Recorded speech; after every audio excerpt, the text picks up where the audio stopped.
নমস্কার বন্ধু, ঝর্ণা কিচেন সবাইকে স্বাগত। আশা করি সবাই ভালো আছেন। আজকে আরেকটি রেসিপি নিয়ে আসছি। আজকে তৈরি করব দেশি রসুনের মাখা সিদ্ধ। আমরা এখানে দেশি রসুন আমরা ঠিক এভাবে সুন্দর করে কোয়াগুলো ভালোভাবে ছিলে নিয়েছি। এখন রসুনগুলো আমরা সিদ্ধ বসিয়ে দেব।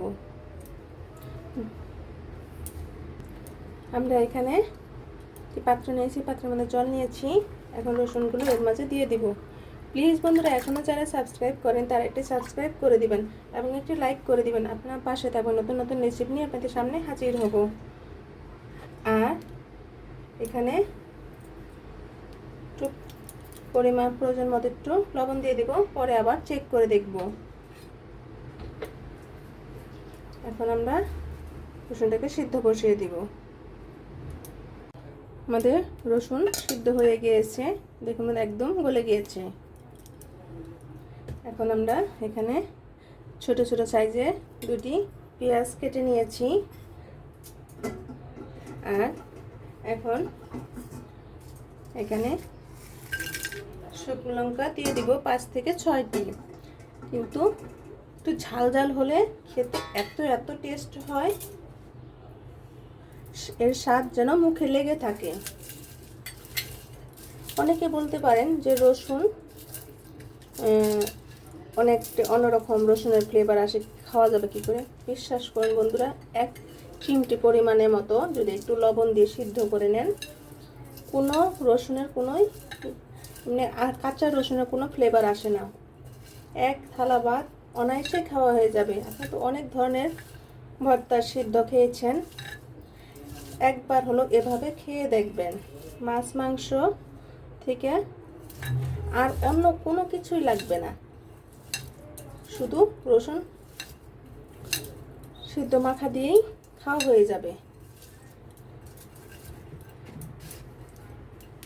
এখন আমরা সরিষার তেল দিয়ে দিব।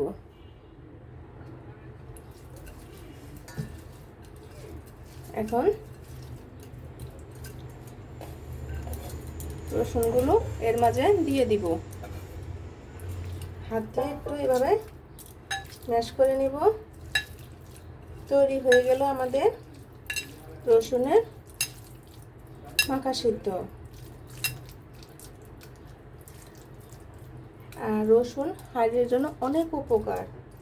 শরীরে ব্যথা থাকলেও অনেকটা নিরাময় পাওয়া যায়। রসুনের গুণের শেষ নেই।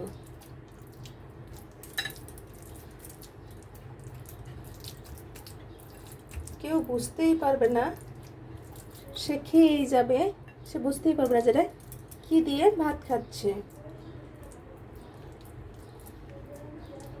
একবার যদি তৈরি করে, সে বিশ্বাস করুন সপ্তাহে প্রতিদিনই তার লাগবে, এতটাই মজার হয়।